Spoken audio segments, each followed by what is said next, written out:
Aston Villa akan menjamu MU yang sekarang ini lagi mulai on fire, guys. Jadi kira-kira gimana jalannya pertandingan? Kita simak dan kita lihat datanya. Rapapau, hai guys, ketemu lagi di channel Kang Ikang, channelnya prediksi bola. Ya, ini ada partai yang kalau kata gue big match ya, karena peringkat ke-6 melawan peringkat ke-4. Peringkat ke-4 nih Aston Villa, peringkat ke-6-nya MU, di mana MU lagi hebat-hebatnya nih kalau kata gue ya, 3 match terakhir menang terus ya. Nah, tapi sebelum itu udah subrek belum channel gua? Subrek, like, comment, and share supaya ada dukungan semangat buat gua terus ngonten ya. Dan mudah-mudahan teman-teman semua bisa ngomongin bola pakai data-data ya, minimal data gua lah ya, atau data siapapun terserah. Nah, sebentar gue nyalain rokok dulu.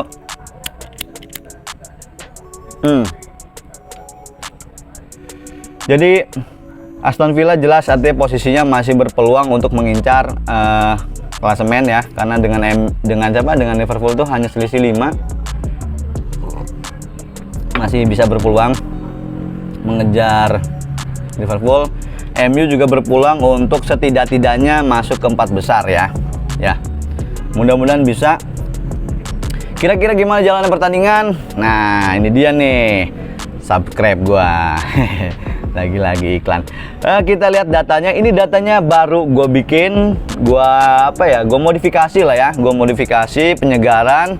Ini penggabungan dari tabel 1 dan tabel 2 yang biasa gue pakai. Gue gabungin di satu tabel aja supaya bisa lebih lebih bisa kelihatan semuanya terjelaskan, dan poin-poin intinya kata gue di sini ya. Nih tabel pertama yang baru, silahkan lihat. Nah, ini penggabungan semuanya Aston Villa di 3 pertandingan sebelumnya ya. Ini pertandingan sebelumnya artinya di liga maupun di mananya. Ini lihat artinya masing-masing Aston Villa itu memenangkan 1 kali pertandingan. MU jelas nih 3 pertandingan sebelumnya nih itu selalu menang. Total golnya itu banyakan MU 11 ya. Jelas gitu kan, banyaknya juga di babak kedua nih MU nih. MU-nya anget ini dimulai di babak kedua. Aston Villa di babak pertama kebobolan hampir berimbang. Tapi sebelahan ya, kalau misalkan MU ini juga punya karakter masing-masing, itu dia super di babak kedua tetapi kebobolan juga banyak di babak kedua. Sedangkan Aston Villa sebaliknya, dia super di babak pertama, kebobolan banyak di babak pertama. Ya. Rata-rata ball possession hampir mirip ya, nggak terlalu jauh, 56 dengan 59. Dangerous attack-nya 51 dan 51. Jadi ball possession hampir mereka semua menguasai ya di 3 pertandingan sebelumnya. Rata-rata shot on goal sama shot off goal juga 7/8 untuk MU, 7/5, nggak terlalu jauh. Cuman MU lebih banyak shot off goalnya 8. Corner kick dan goalkeeper save ya. Di sini corner kick banyakan Aston Villa, goalkeeper save-nya ini sama-sama 4. Nah, angka 4 ini kategori riskan ya. Jadi wajar ketika mereka banyak kebobolan juga, sebenarnya goalkeeper save-nya juga ini cenderung indikasi bahwa back-nya itu atau pertahanannya masing-masing baik Aston Villa maupun MU itu lagi nggak bagus-bagus amat sebenarnya ya. Nggak bagus-bagus amat kalau kata gua. Ini bisa gawangnya itu bisa ditembus gitu ya, bisa ketemu sama bolanya, itu ketemu sama kiper. Jadi kalau kata gue, ini kalau data tabel pertama MU lebih baik ya, MU lebih baik, catatannya MU lebih baik, semuanya juga berpihak pada MU di catatan ini. Yes, benar. Dan kalau kita perhatikan, ini data kedua ya, di recap match head to head. Nah, ini adalah real antara pertandingan Aston Villa melawan MU-nya sendiri ya, head to head-nya mereka nih. Di 3 pertandingan sebelumnya MU juga selalu menang ya. Aston Villa belum pernah menang. Total gol segala macam otomatis sudah berpihak pada MU semuanya ya. Nah, sekarang kira-kira kalau misalkan dari tabel pertama dengan tabel kedua gitu ya, artinya kan keberpihakan data semua ke MU itu di atas kertas ya, di atas kertas. Tetapi gue mau sekali lagi ngomong di sini bahwa ini adalah data hanya kita rekap dari di atas kertas. Di pertandingan di pertandingan yang sebenarnya semua akan menjadi mungkin banyak variabel yang bisa menentukan. Contoh misalkan dari supporter Aston Villa gitu kan, motivasi balas dendam, kesiapan pemain dan lainnya gitu ya. Bahkan wasit pun bisa menjadi faktor variabel lainnya ya. Mungkin saja artinya ketegasan wasit atau seperti apa gitu kan. Nah kalau kata gue sih Aston Villa tidak menutup kemungkinan bisa memenangkan pertandingan. Motivasinya juga dia ingin mengejar posisi puncak ya, sama gitu, nggak ada yang mau kalah di sini. Nah kalau feeling gue sih ya lebih baik mereka adalah imbang sebenarnya ya, lebih baik imbang aja.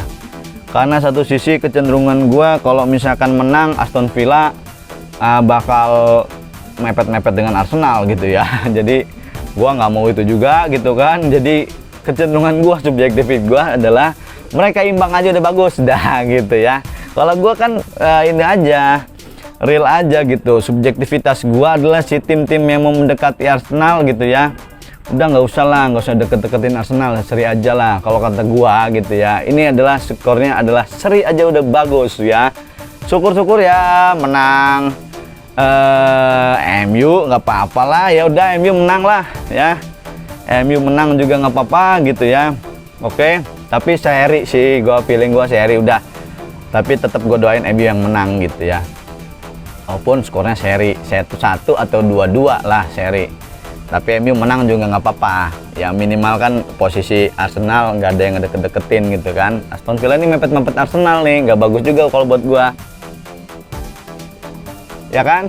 Jadi teman-teman silakan, artinya mau data apapun seperti apa ya, feeling kan teman-teman dukung mana kan terserah, bebas. Gue juga dukung mana kan bebas gitu kan, santai aja. Yang penting jangan lupa subscribe gua ya, channel gua, like and comment. Dan satu lagi, kalau teman-teman sekali lagi nih gua challenge teman-teman, ini ada giveaway dan belum ada pemenangnya. Jadi kalau teman-teman emang terbukti jago tebakan skor gitu kan, udah tebakan aja di channel gua ya, daripada tebakan skor di tempat lain. Teman-teman misalkan taruhan ataupun apa rugi ya, jangan salahkan gua. Semua juga adalah gua hanya ngomongin bola pakai data, nggak nyuruh teman-teman untuk taruhan. Nih gua akan ikut challenge, silahkan tebak skor. Nih caranya adalah tebak skor pertandingan ini Aston Villa melawan MU, skor akhirnya dan juga nama pencetak gol pertamanya. Misalkan Aston Villa Watkins misalkan ya, skornya misalkan Aston Villa 2-1, pencetak gol pertamanya adalah Watkins misalkan, atau Bailey atau siapapun, terserah, tulis aja, komen di YouTube dan juga di TikTok gua. Jadi 2, komen di YouTube dan di TikTok ya, yang gua hitung 2. Bajunya ini ukuran XL ya guys ya, masih baru, sip. Kalau misalkan itu lihat deskripsi aja ya, lebihnya lihat deskripsi. Silakan, kita senang-senang bareng, santai bareng, mudah-mudahan semakin bermanfaat. Nah itu kalau kata gue, silahkan teman-teman ikuti quiz ini daripada di tempat lain ya. Sekian aja dari gue, segitu aja, karena feeling gue itu ada subjektivitas gue sebagai Gunners ya, sebagai Arsenal fans. So silakan komentar di bawah, gue tunggu. Dan sekian, jangan lupa subscribe. Sekali lagi dukungan dari teman-teman, terima kasih, mudah-mudahan bermanfaat. Sampai ketemu di konten-konten selanjutnya. Rapapau, dadah.